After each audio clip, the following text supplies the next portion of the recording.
that music stand so I don't have to hold that.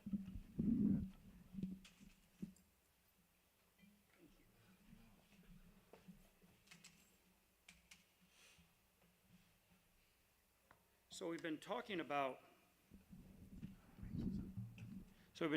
money, and I'll be doing this every few weeks, the open meeting. Today I wanted to discuss debt. Again, if you have any questions or you want to comment, just raise your hand. I'll try to get to you, and we can have an open discussion if you like. If not, I'll just speak, and that'd be fine too.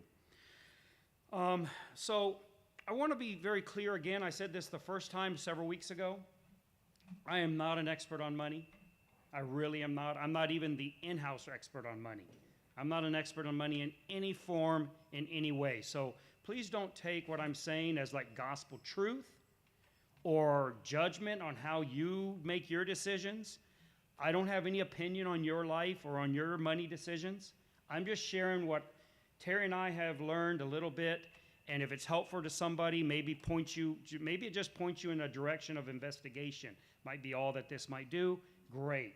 If you don't agree or you think that there's a better way of organizing your life and structuring your finances, you do that. Do not do what I'm saying because I said it. You do what you think is right. Nobody has to live your life but you. So you go and you say, well, Michael said that I should do my money this way, and then it all falls apart. Michael doesn't have to go live in your bankruptcy. So you need to make your decisions as you believe is best for you and your family, okay? So don't take this that there's any way I'm trying to impose anything or I'm judging anyone who does something differently than how Terry and I try to live our life. I'm just explaining what we did. And as I told you last time, most of you probably know this, but when we got back from Mexico, from being missionaries in Mexico, and we were deported, we were very heavily in debt, about $60,000 in debt, which is a lot of money when your income is about $20,000 a year. So we were very heavily in debt. None of that was because of the ministry. Don't say, oh, those poor, it was not because I was it was because I was a covetous missionary, not because I was a poor missionary. I was in debt because I was living way beyond my means. It was mostly consumer debt, car debt, things like that. Started listening to Dave Ramsey. He helped us a tremendous amount, a lot. And over a very short period of time, we were able to pay off all our debt, and we've lived, except our mortgage, debt-free since then. That's been about 15 years. So we've been zero debt, except our mortgage, for 15 years. And so today I want to talk about debt. There's a passage in Scripture, one of the few that talk about debt.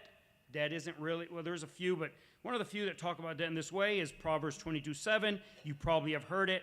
The rich ruleth over the poor, and the borrower is servant to the lender or slave to the lender. If you borrow money, you're a slave to the person or the organization that loaned you money. And it's not saying that debt is sin, and I want to be very clear on this. If you're in debt, I'm not telling you you're a sinner. Debt is not sin, and there's a lot of people that make arguments that like rent is debt and other. I don't want to get into any arguments on it. I'm not telling you that debt is sin. I'm just telling you the same thing Solomon says. It puts you at a distinct disadvantage. Debt puts you at a disadvantage by its very nature.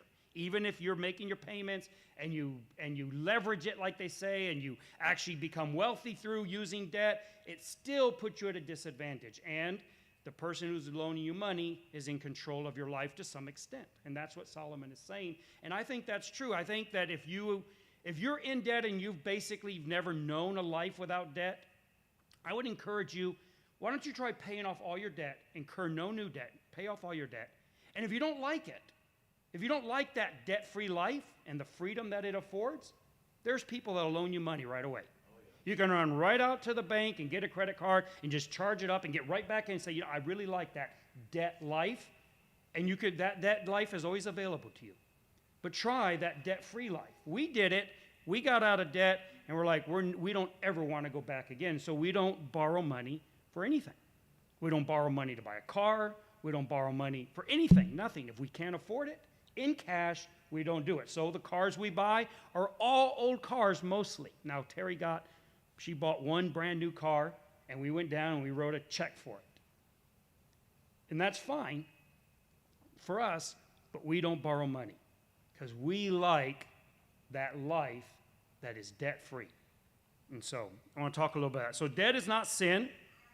Now, interestingly, debt isn't sin, but sin is debt. So you might want to think about that. And sin often gets you into debt. So sin is a real good way to end up in debt. And another thing I want to make a clarity, debt doesn't necessarily impoverish you per se. Although most people who are in debt are going to be poor. Not everybody, but most people, the average person like myself and possibly you, debt is going to make you poor. You're going to spend all your money servicing your debt. Making your payments is what they call it, right? You're going to make your payments and all your income's going out. And if you don't have money on hand, then opportunities that could make you wealthy will pass you by. You'll have opportunities in life to buy a property or to invest in a business, but you won't be able to get the money together because all your money is being fractured into these little payments. It's like Solomon talked about the little foxes that ruin the vineyards. You have all these tiny little payments that you're doing. It's like, well, you know, the TV, we bought it on credit, but it's only $20 a month. And that's how poor people think. Poor people think in terms of payments.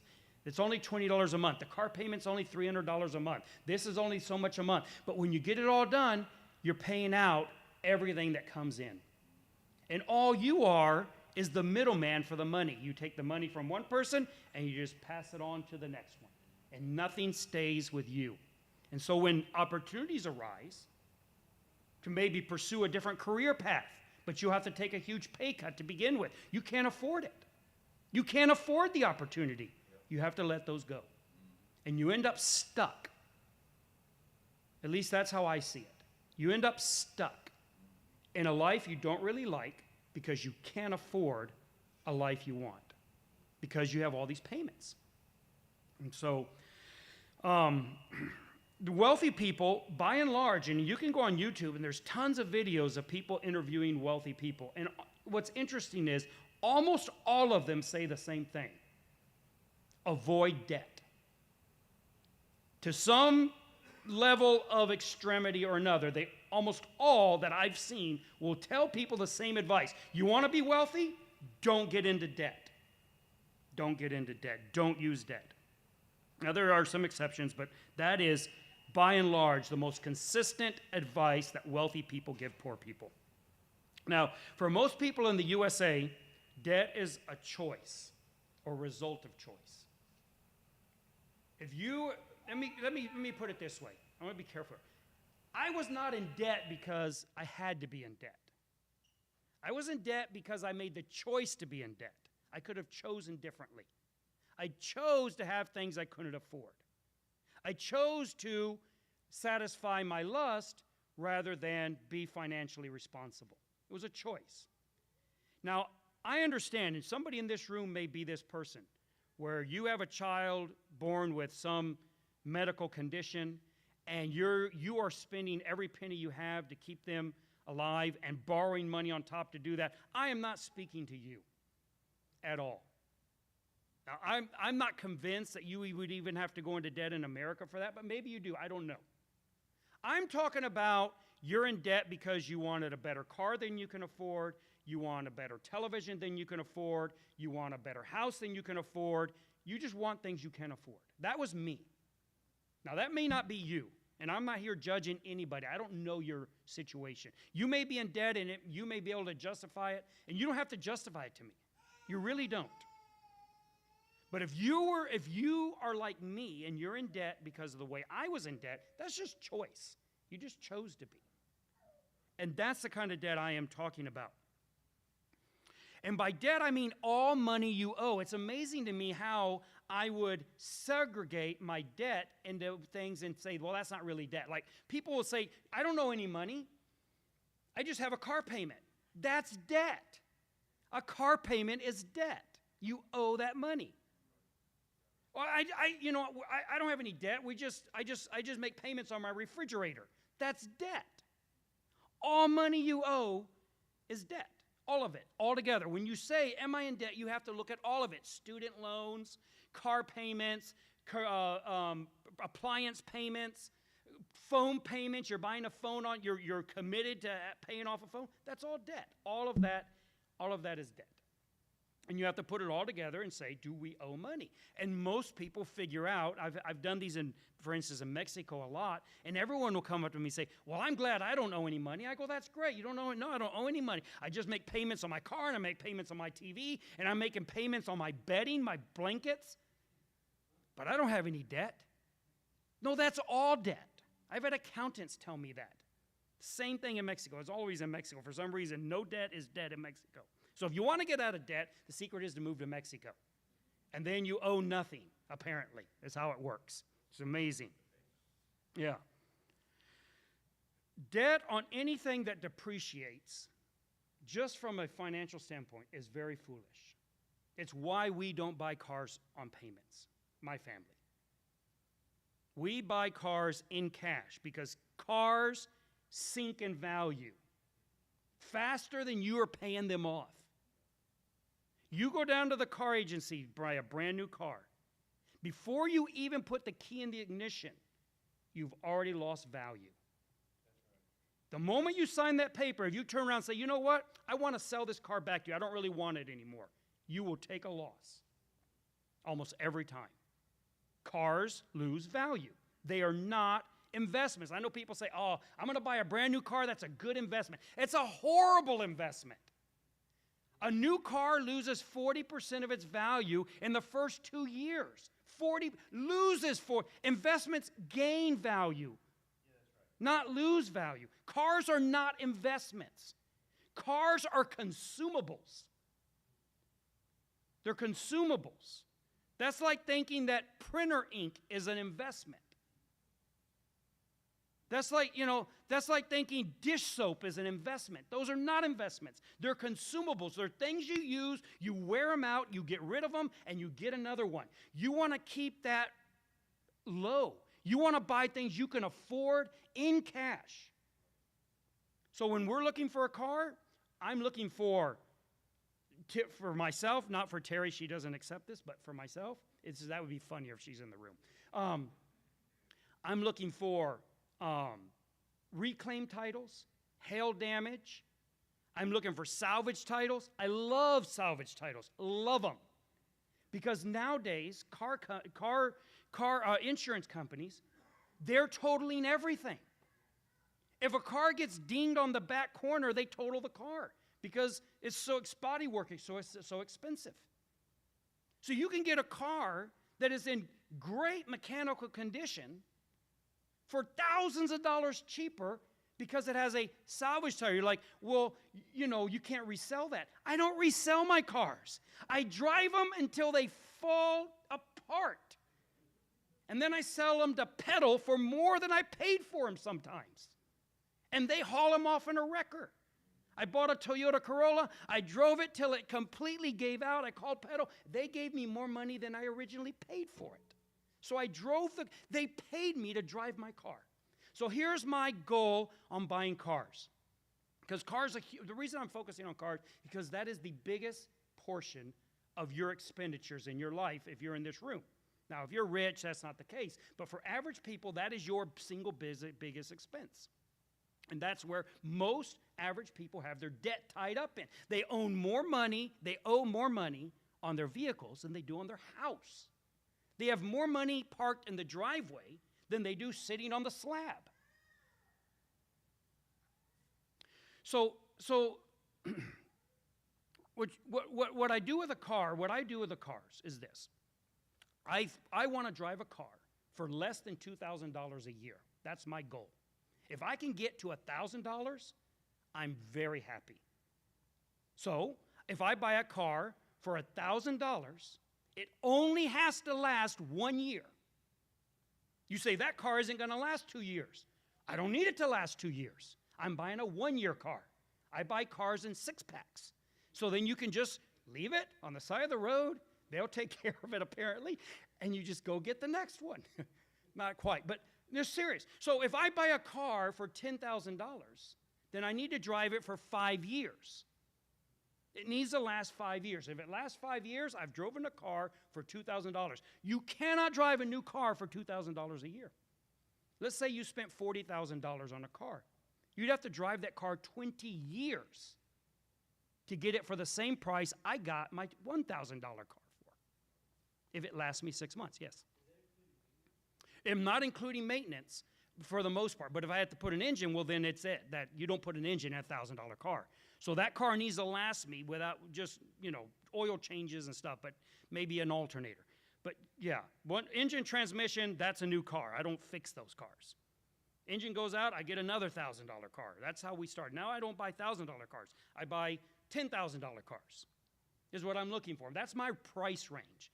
I can go in cash and buy a $10,000 car, and if it lasts me 5 years, then I got my car for $2,000. That's my goal. Doesn't always work out. That's what I'm shooting for. So I'm not saying, well, this car lasts me a lifetime. You're never going to drive a car for a lifetime, ever. All right. So you don't want to do debt on depreciating goods, and you don't want to invest on debt. That's not a good idea either.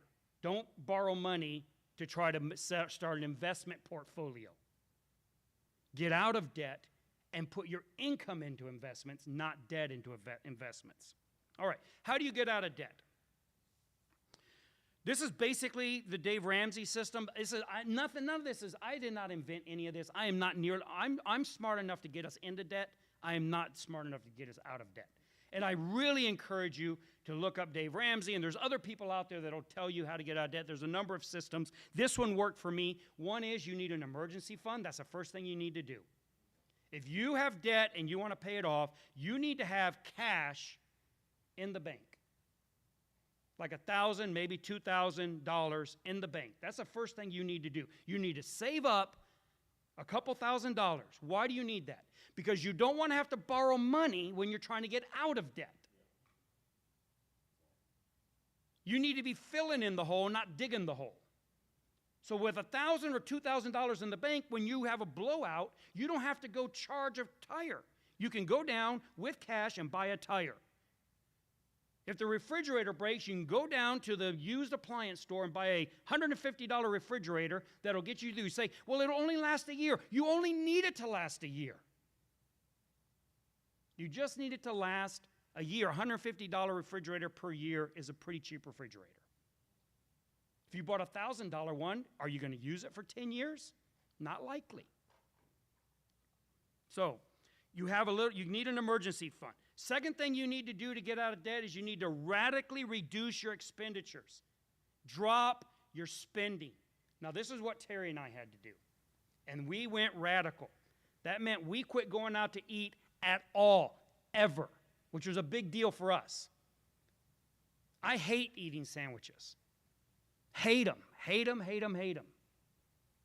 Unless they're Jimmy John's or Schlotzsky's. I like those. But ones I make, ones Terry makes, horrible. It's not her. I just don't like sandwiches.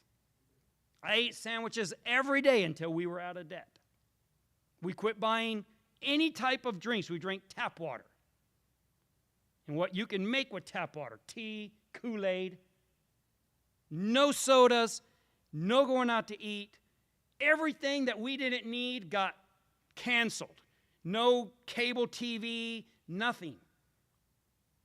Radically reduce your expenditures everywhere you can, and you'll be surprised how little you can live with. I had the advantage of having lived in Mexico, and I saw people who could live on almost nothing. I've used the example many times before, but there are people in Mexico, most Mexicans, even ones who are middle class, what we would call middle class, turn off their hot water heater when they're not using it. They shut it off. They only turn it on when they're going to take a shower, and only if it's cold. Because they can save a little money right there. They don't have 4 light bulbs in one room. Some of them only have 1 light bulb for 4 rooms. And you take it out and put it in the other room when you go in the other room. Because they can reduce it. Now, we didn't go that far. But it did teach me, living in Mexico and seeing that, taught me that what we think of as a necessity for life isn't nearly as necessary as we all like to think it is. And so you can radically reduce your expenditures. Now, this is not to start, I'm not telling you, you as a Christian should live this way. I'm telling you, you do this to get out of debt. I don't eat many sandwiches anymore. I'm very happy that we're out of debt and I make enough money, I don't have to eat sandwiches every day. Sandwiches to me taste like debt. I'm glad to be away from them. So, like, for instance, subscriptions. Gym subscriptions, right? If you think you need to work out, go get a night job stocking shelves. That'll give you your gym workout, and they'll pay you to do it instead of you paying them to do it. Phone subscriptions. I haven't yet. Now things are kind of changing, and the phone companies are doing weird things, and I'm looking into how phones are being sold. This is changing. But up until right now, we don't buy phones on subscriptions. I go on eBay, and I buy the phone I can afford. I don't go to AT&T and say, give me your latest model, and I'm going to pay you $100 a month forever. I go on eBay, I have $100 for a phone, I buy a $100 phone. If I have $600 for a phone, I buy a $600 phone. I buy what I can afford outright. It's mine. I don't have to pay for it. I don't owe anything on it. I can cancel it tomorrow. I do not have things that I cannot stop payment on right now. No one's coming after me if I don't make my payments. That's how we want to live our lives. So, so phone, gym, streaming services, Netflix. You can live without Netflix. I remember a long time ago we were in Mexico, and we had met some American missionaries from a holiness group. I don't know if you know who the holiness groups are, but they don't have televisions. And Terry had never met people like that.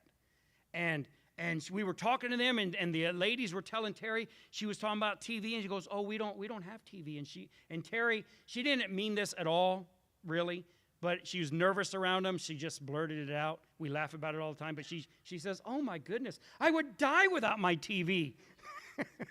Trust me, you will not die without television. You will not die without Netflix. You don't need Fox News to survive. You don't. You might find your life a lot better without a lot of that stuff. But anyways, you don't need it. I'm not telling you shouldn't have things. I'm not saying Christians shouldn't watch Fox News or Netflix. We have all of that stuff. But we can afford it now. We had it at one time, and we couldn't afford it. So we got rid of it. Got rid of all of it. How do you pay off $60,000 in 6 months? Well, a big part of it is you have to stop spending money. You just have to stop spending money. That means telling people, I cannot go out to eat with you. Come out for a cup of coffee. We're not doing that. We do not go to restaurants. We don't go. We don't go and just order water. We don't go. We sit at home in the dark because that's what our evil deeds deserve.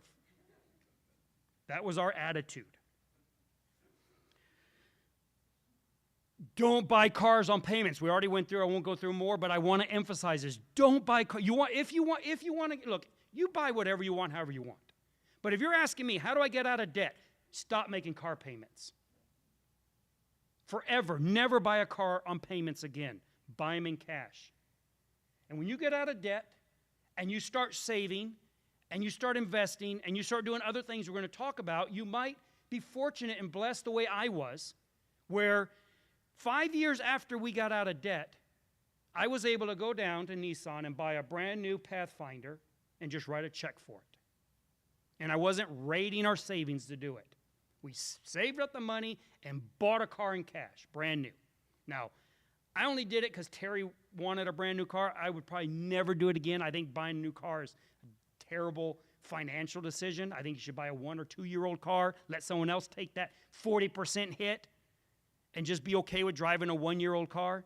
But anyways, there's nothing wrong with it. I'm not against you owning nice things. I think it's fantastic.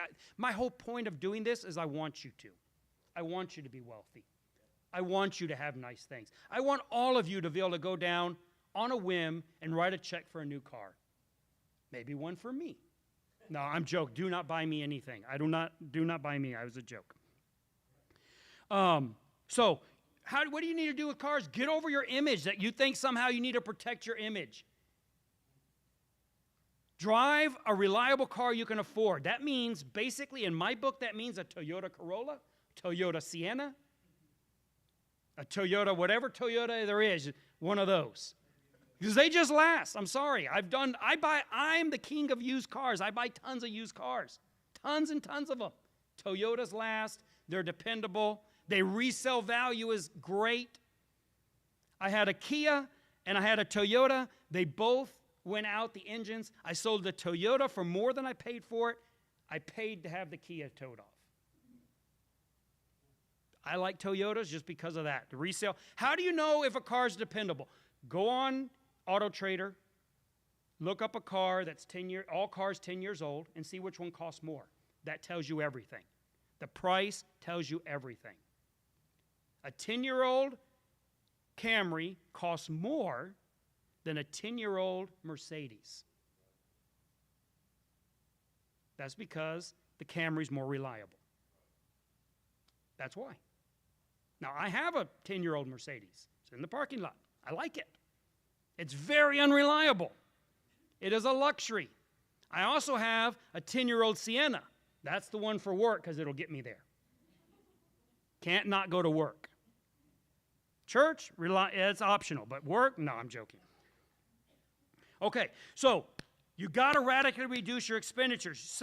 Third thing, you got to pay aggressively. You have to take every penny you can find. If you find change in the couch, you send that money into your payments. You pay, pay, pay, pay. That's what you do to get out of debt. You don't try to drag it out. You pay aggressively. And you try, and I think you do like Ramsey says, you pay from your smallest debt to your largest. So you put all your debts on paper, take the smallest one, you pay that one off first. Mathematically, it works out a little better to pay the highest interest debt first. But your problem isn't math. My problem wasn't math. Let me put it that way. Right? My problem was willpower. And it's very encouraging when you start seeing debts being paid off. You got a little $1,000 debts that's just lingering around, and you pay that off, you're like, wow, I can do this. So that's what Terry and I found out. We could do this. And once we started seeing more debts being paid off, we're like, we're doing this. And it wasn't long, and we're out of debt. And it's like when I sent that last payment in, that was one of the happiest days of my life. Out of debt. No more payments. Wow. So you got to pay aggressively. And then the last thing you have to do if you want to really pay off your debt is you got to increase your income. You're only going to go so far with decreasing spending. Right? If you make $1,000 a week, let's just give a round number. Well, the most you're ever going to be able to pay in the best would be $1,000. And that's if you don't have rent and food and electricity, but you probably do. So what, maybe 500 is your it doesn't matter how tight you cut your expenditures, you're going to be limited to 500 a week. And so how are you going to pay off $60,000? When we started doing this, we didn't think it was going to take 6 months. We thought it was going to take 10 years. I was making $12 an hour. How are you going to pay off $60,000 with $12 an hour? Well, that's extremely hard. You got to increase your income. We're going to talk about that in another week. Ways in which I can maybe help you increase your income, because you can do it. I went from making $12 an hour 5 years later to be able to buy a brand new car in cash. This wasn't just cost-cutting measures. I figured out ways to get my income up. And so if you want to really pay off your debt, you got to increase your income. But you got to be careful, because the problem with Americans is as our income increases, our spending increases. So you got to keep your spending at nothing, increase your income, and all the extra money send to debt. Pay off the debt, pay off the debt. The goal is to get out of debt as quick as possible. Not pay off. The goal isn't paying debt. The goal is getting out of debt as quick as possible. So, to summarize, sell, sell, sell, work, work, work, pay, pay, pay. That's how you get out of debt. Get rid of things. One more on the pay. Yeah. You pay it off. And you can do it. Thousands and thousands of people have done this. You could do it too. If you're in debt, you can get out of debt. And it doesn't matter how small it is or how large it is. you can get out of debt. And when you do, then you can decide for yourself whether you think it's actually worth it. How do you stay out of debt? This is important. You have to live on less than you make. That's how getting out of debt's not enough. You have to change the way you're living to stay out of debt. There's going to be a constant pull on that. You have to live on less than you make. You have to have savings. You have to have money that you can afford to fix things in cash. You can afford medical bills in cash if you don't have insurance. You can afford the deductibles in cash. We keep enough money to buy a car in cash. If my car breaks, I need another car to get to work. So we keep enough money. That's the car fund. I have money that's set aside. I can buy a car in cash. If we need work vans, just recently we needed work vans for the business. All of a sudden, some guy was trying to get out of an Amazon delivery business. He had 2017 Sprinter vans, normally go for about $25,000. I showed up with $34,000 in cash and bought them both because he needed cash and I had cash. And got them for like, what, $8,000 a piece cheaper than what I could have got them anywhere else. You want to have money in cash to do things, and that keeps you out of debt. You don't need to have debt to run a business. You don't need to have debt to make payroll. If you're in business, you don't need debt to do it. You don't need debt to start a business. You need to have a savings. You need to budget. Now, this is very important. This is a topic all on its own we don't have time for, but that basically means this. You need to write down on a piece of paper every penny you make, doesn't matter where that money comes from. There's no hidden income. If you got a little food stand or you got a little side hustle, whatever, it doesn't matter where every single cent, and I'm not being hyperbolic on this, every single penny that comes in, you need to write that down. And every penny that goes out, you need to write that down. And at the bottom, it should sum to zero. Meaning, doesn't mean you spend every penny. It means you know where every penny's going. Every single penny. There's no hidden income. There's no hidden money that I got stashed that my husband doesn't know about. None of that. That all goes away. That's done with. This is the money coming in. This is the money coming out. And there's no money left over at the end. We know where everything goes. That's called a budget. Most of us are running the budget the federal government runs, where nobody knows what's coming in or what's going out, and the zero is never zero at the end. You need to stop that kind of budget. You need to really budget. That's what Terry and I did, and when we did that, well, that's an eye-opener. You realize, we didn't realize we were spending this much. We didn't realize we were making this little. We didn't realize we were just inadvertently spending money here and there without realizing it. We're in a convenience store. Grab a little bit of candy, grab a soda. It's only $2. It's only $3. Well, you start writing that down, you start realizing, I could have made a lot of payments with that money I just inadvertently spent. A budget tells you that. Doesn't matter what your age. If you're a young person, you should budget your money. Write it all down. Make a plan. How are you going to spend your money? It's okay to spend it. I'm not telling you not to spend. I'm just telling you to spend deliberately. Know what you're spending and why. How do you stay out of debt? Again, you increase your income. Now, it doesn't do any good if you don't do the other things first. But if you're doing these other things, living on less than you make, having a savings, budgeting, and you increase your income, that's going to help you stay out of debt. Because you're going to start stockpiling cash that'll get you out of trouble. That's real good. And you need to develop a mentality of pay now, buy later. Pay now, buy later. How do you buy an expensive car? We've used car as an illustration. How do you buy an expensive car without debt? The same way you buy it with debt. You make payments. You just make payments before you own it, before you drive it. See, it's the same thing. You think, how could I buy a $40,000 car? The same way you buy it when you buy it with credit. You just do it first and drive it later. We don't like that mentality. We want to drive it now and pay for it later. And that's what gets us into debt. So what do? Well, you just start making a car payment to yourself. How much is your car payment? $300? $200? $400? Whatever your car payment is, get that paid off, and then start making that same car payment to yourself. Every week, every month, put aside that $300, $300, $300. And in 6 years, you can go down and buy a brand new car. And just keep doing that. Just keep making the car payment forever, and you can buy a brand new car every 6 years just like you want to, and never have debt to do it. It's just a matter of changing your mentality. Pay now, buy later. So you need to think in terms of what things cost, not what the payment is. I don't want to know what everyone wants to tell you, this is only $200 a month. That is not information. That's publicity. That's propaganda. I want information. What does it cost out the door total? If I write you a check, how much is it?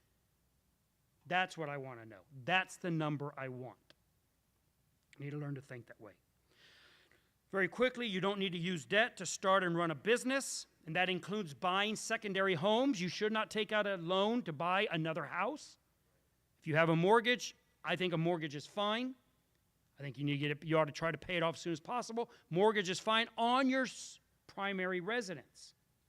But don't buy investment properties on mortgages. Buy those in cash.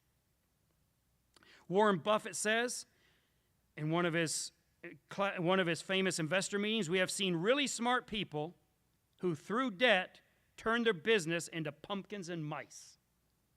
That's Warren Buffett's idea of debt. Mark Cuban, former owner of the Dallas Mavericks, he says, if you're starting a business and you take out a loan, you're a moron. He's a little more colorful than Buffett. You don't need debt to start a business. You don't. Money's a tremendous tool, but it also makes us lazy. It makes us lazy and uninspired. When you have money, there's a bad tendency that comes with it. We see it writ large with the U.S. government. They have obscene and unfathomable amount of money. And so when they see a problem, they just throw money at it. And generally, they don't fix problems. Or if they do, they fix them in the least efficient way possible. Because that's what money does. It's like, there's a problem. If I have enough money, I don't want to go out and crawl under a car and try to figure out what's wrong with it myself. I'll just take it in. But every time I take it to a mechanic, almost every time, I regret it. But when you have money, you don't want to do the mechanic work yourself. When I do it myself, it gets done right because I care. They don't. Well, it's that way in every aspect of your life. Money can make you very lazy and uninspired, and you'll reach for the easy solution of throwing money at problems and not really fixing them. So when you don't have money, it forces you to be creative, forces you to be innovative. And that's real good for business. That's why little businesses tend to overtake big businesses, and big businesses tend to end up falling apart, like Kmart and Sears Roebuck. Because they lost innovation. Because they could just throw massive amounts of money at something, what seemed like for eternity. It turned out not to be eternity. So in your business, you don't need to think, what I need is more money. Almost never is that true. It really isn't. I run a business. Almost never is the best answer more money. It's more creativity, more innovation, more work, more effort. Those are better answers than money. So you don't need debt to run a business. Okay, let's wrap it up with this. The whole point that I'm trying to get at in all of these sessions is that, look, I'm not telling you that the only way you can be wealthy is the way I'm saying. There are a lot of people that are highly leveraged that are very wealthy. I have no doubt. I know that to be the case.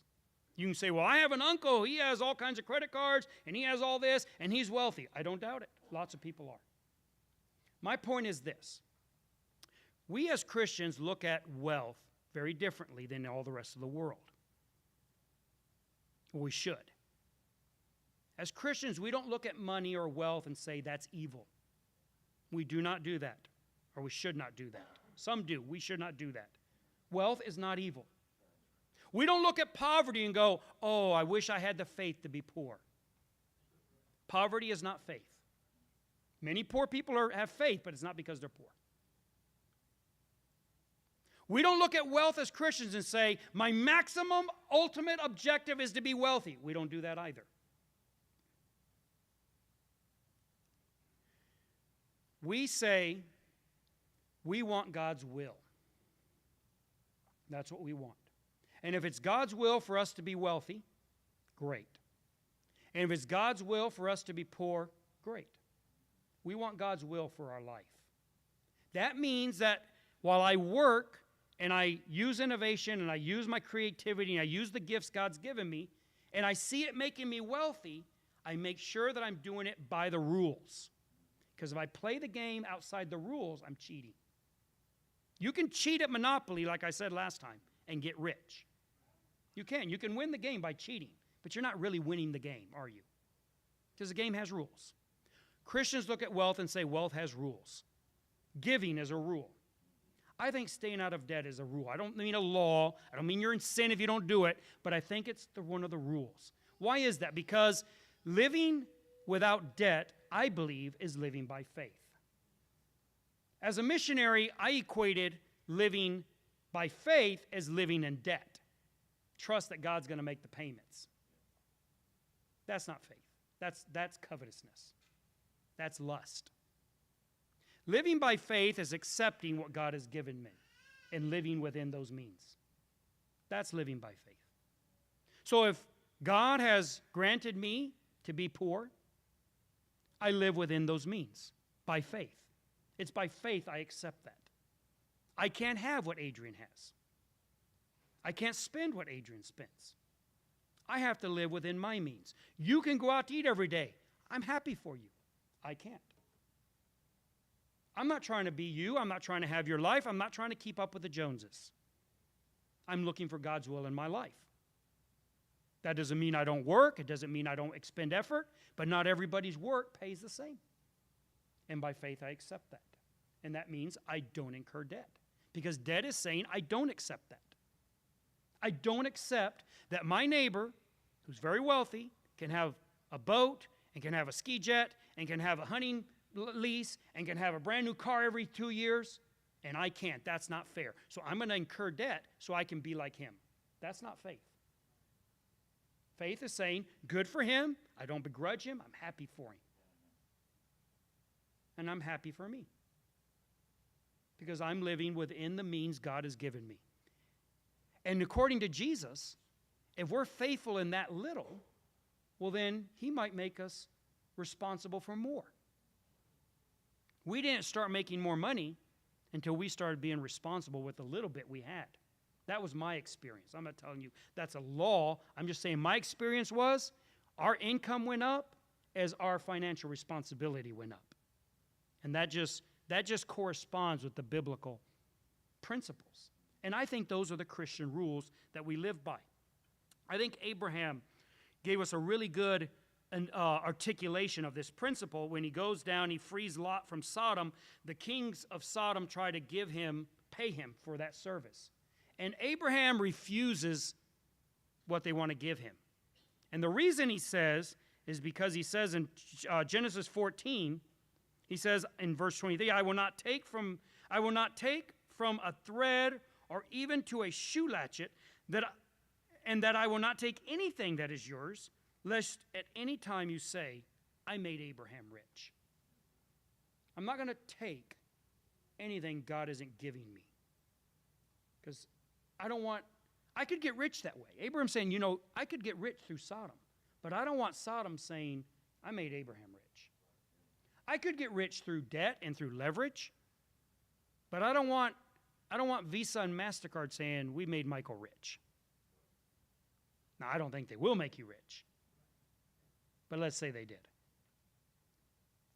I'm going to play by the rules, because that's what it is to be a Christian in money. You got to play by the rules. And the rules is, you be content with what you have. Doesn't mean you don't work for more. It means that where you are right now, that's the means within which you live. And as those means go up, your lifestyle goes up. That's fine. Doesn't have to, but it's fine. There's nothing wrong with that. That's faith.